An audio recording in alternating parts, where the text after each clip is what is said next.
I'm gonna replace that plastic box of spinach from the grocery store with this box of spinach seeds. So let's plant it up. Today I'm using seeds from, these are from Botanical Interest, not sponsored, Bloomsdale. You can get long-standing Bloomsdale spinach. I love that variety too. I'm gonna show you just a few steps that you can plant this spinach. Even if you're in a colder climate, spinach is super frost tolerant. It doesn't mind going into cooler temps. In fact, if you live in a place that got pretty hot this year, then spinach is gonna be your best friend as things cool off. It does not like hot temperatures. So yeah, I'm gonna show you how to plant this up. This is one of our Gardenary raised beds. This one I think is it's our small variety, and I think it's like 40 inches by 40 inches. So my goal is to pack this box with spinach seeds so that I don't have to buy that plastic box from the grocery store anymore. You down for that? Yeah, me too. Okay, so this bed has had some trouble. I just set up my kitchen garden over the last few months, and the soil that I ordered, I like the company, but I have to say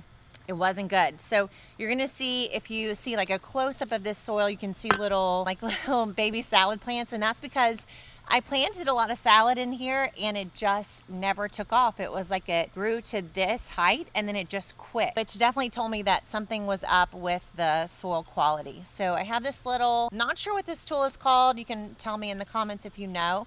I'm just kind of breaking up. I added some earthworm castings already to this bed, and I also added some mushroom compost. I found this great company that makes mushroom compost locally, and the stuff was so amazing. It was like really finely sifted, so there weren't tons of big chunks in there. It was like the right moisture level. Sometimes I've gotten mushroom compost and it feels like just a big hunk of mud.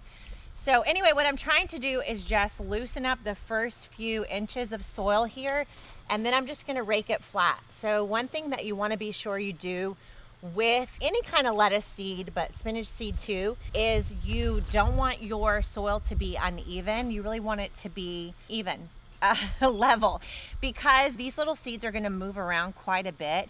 You don't want the seeds to kind of slide on the slope that you created with your soil. So I'm looking for, I was gonna try not to dirty up my brand new pair of gloves. Like, that's the thing about garden gloves, you know, they're like so cute and pretty and then they're not. What I'm gonna do is, now that I've kind of raked it in and loosened the soil, I'm just gonna come in here with my hand. Sometimes that's really the only thing that works for me, and just get it nice and flattened out.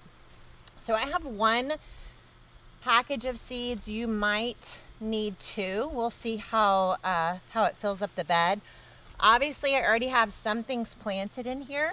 I really like planting the borders of my gardens with other plants, and I'm even going to show you at the end how I'm going to add some other plants inside the spinach bed.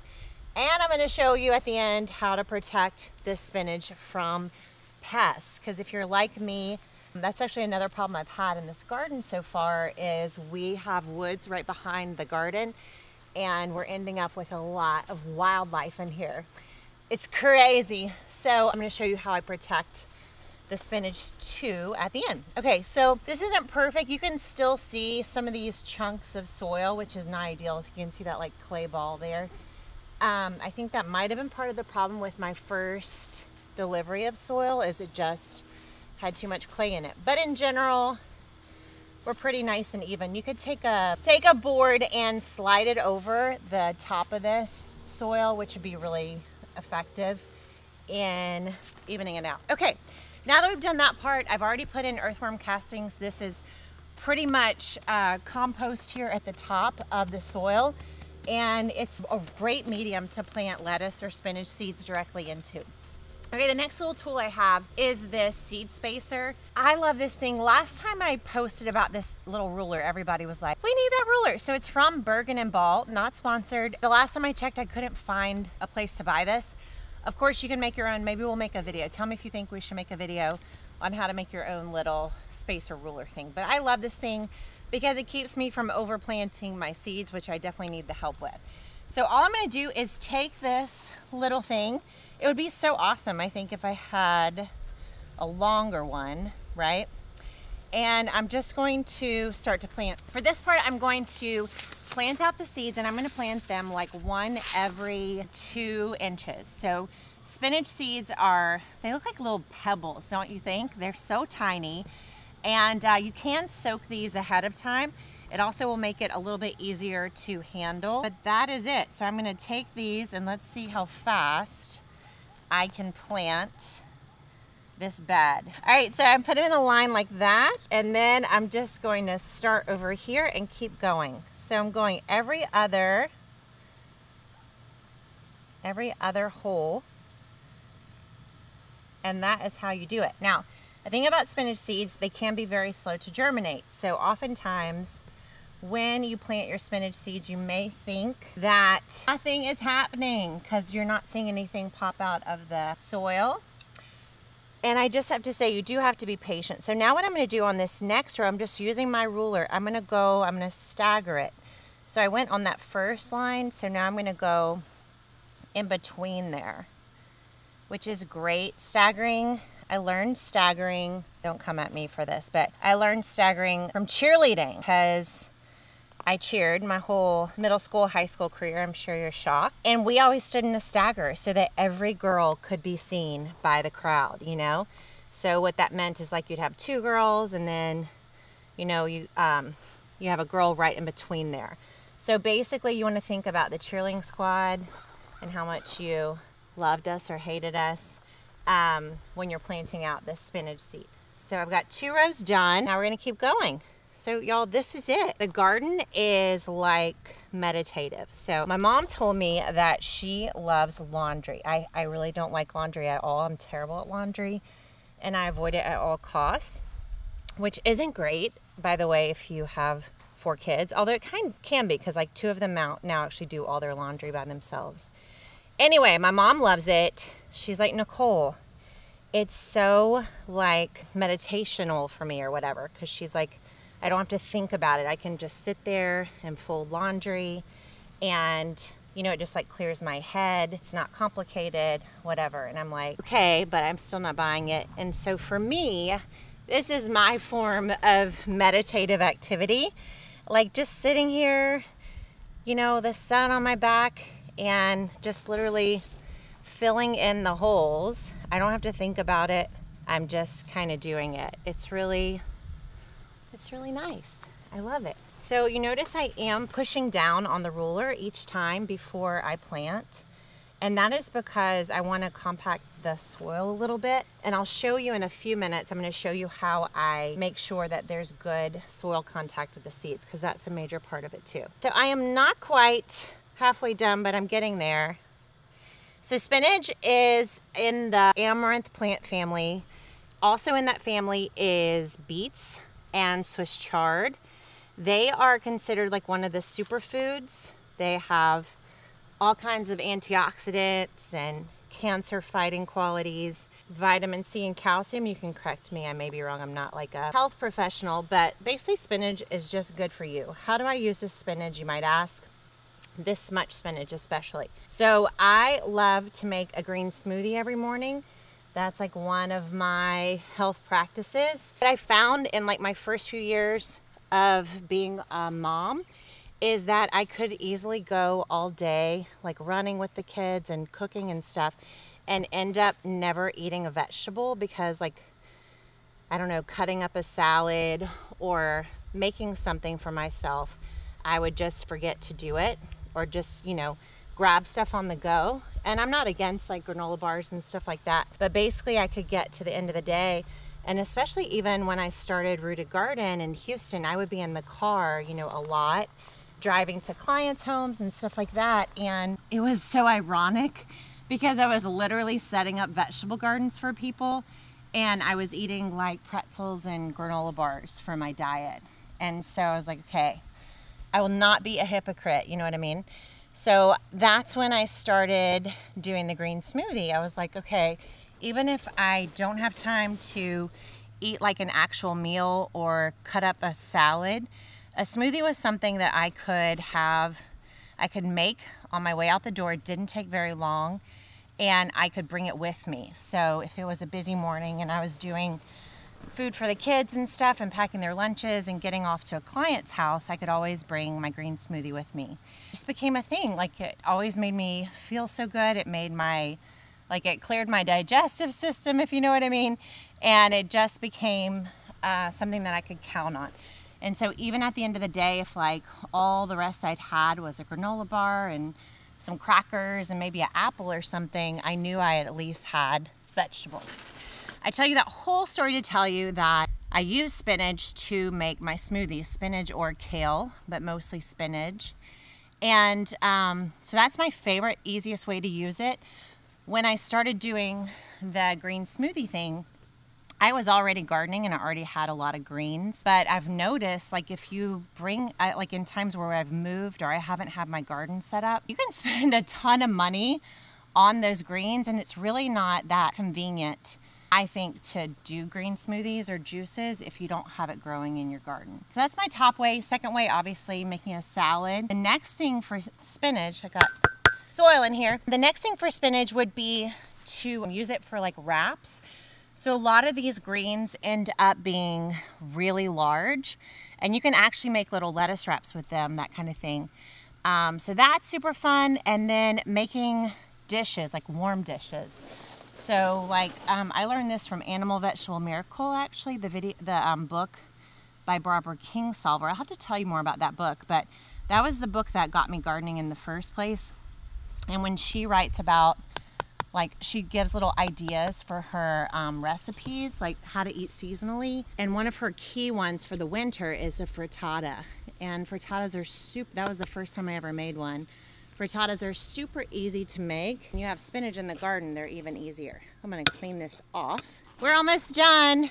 Okay, other plants in the amaranth family include Swiss chard and beets. And those are both great to grow during this season as well. They all love the cool season and they all love temperatures when it's, you know, they don't like it when it's super freezing, obviously. I don't think any plants do, but they don't mind frost. In fact, it kind of sweetens them up and it also helps alleviate pests. So it's really great to be growing them in the spring or the fall. A lot of people I'll talk to say, like, I have no luck growing spinach or it gets pests all over it or it bolts. And I'm like, well, that's because you're growing it in the wrong time of the year. You're probably trying to grow it in the summer. And that's not its season. If you've had trouble before with spinach, most likely it's a timing problem. Another problem could be with spinach is planting these seeds too deeply. These are tiny seeds and you never want to plant deeper than 2 inches. I mean, 2 inches, twice the width of the seed. And these seeds are really little. So I would bet twice the width is probably barely ½ an inch. So if you're digging a deep hole for this spinach, that's another reason.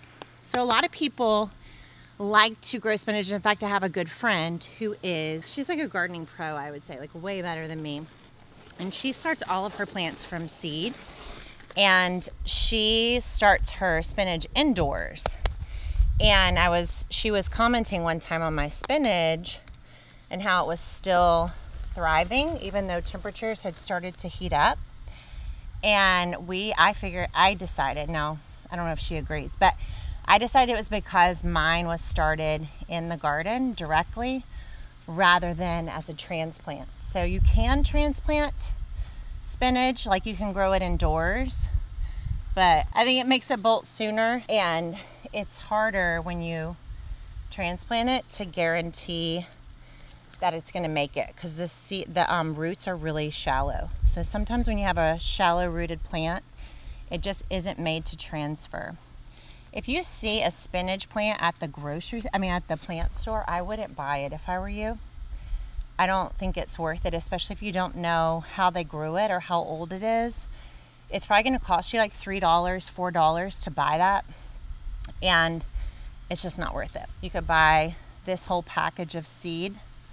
And even if you only get 1 or 2 of the plants to work, it's going to grow a lot longer in the garden for you and probably be a lot more successful. We are almost done. Okay, so 10 minutes, $4, I think was the cost of this package. I bought an extra large package of spinach seed at the nursery. They had this little kiosk thing at the end and you could buy large packages.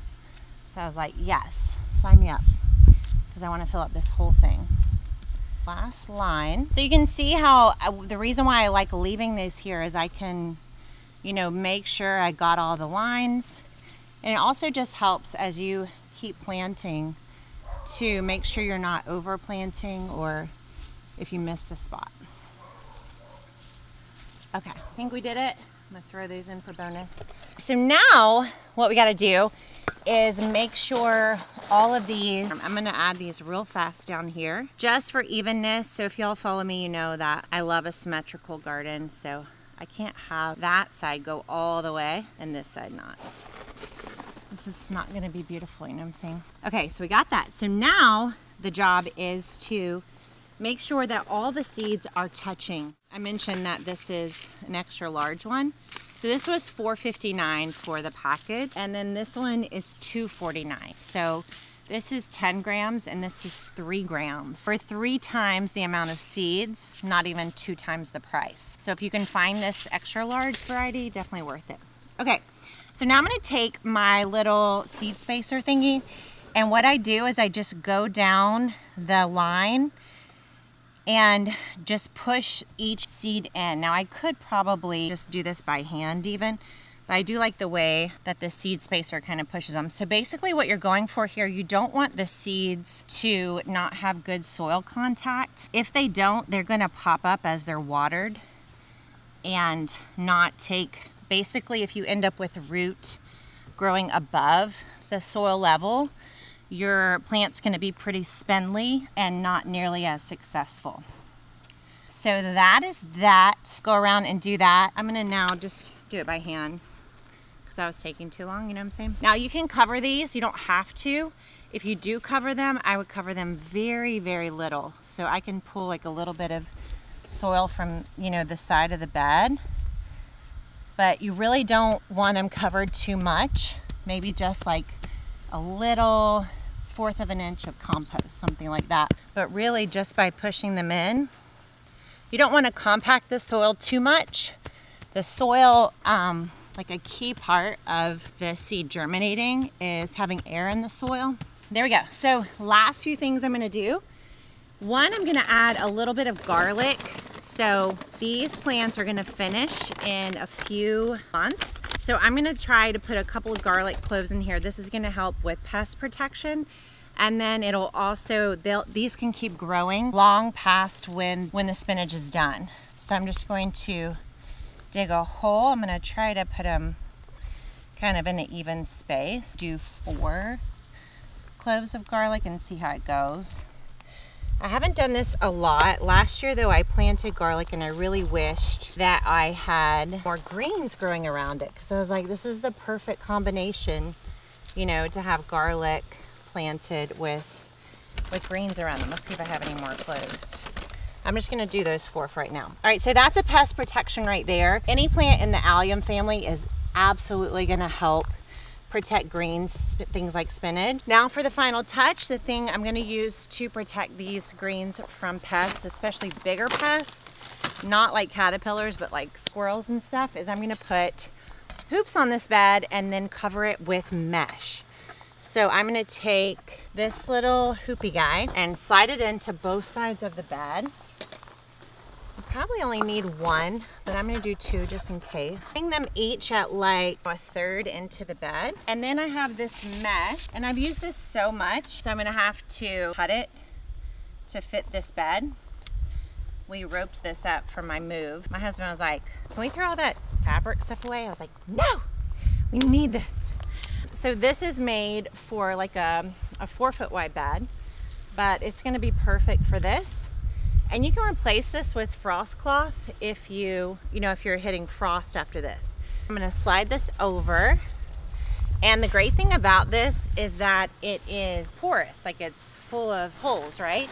So the great thing is that it's going to let air in, water in, and sunlight in, but it will not let pests in, things like caterpillars, squirrels, deer, rabbits, any of those things. I have found so much success using covers like this. And what I'm gonna do now is I'll trim up the ends, and then I'm just gonna come in with some pins and I'll pin down each side of the cover to just tuck inside the edge of this bed. And that is all that you have to do to grow spinach. So set up your bed great with compost and earthworm castings. Make sure the bed is level. Plant your seeds about 2 inches apart, staggering the rows. Remember the cheerleader. And add a little bit of garlic or chives to protect your greens. And then finally cover them up with hoops and mesh. Those are the steps to replace your spinach box from the grocery store with a box of spinach that you grew yourself. Thanks so much for watching. Let me know in the comments any questions you have about growing your own spinach or any kind of green for that matter. Be sure you subscribe to the Gardenary channel for our next video on how to replace your grocery with the garden in the weeks and seasons to come. Thanks for watching.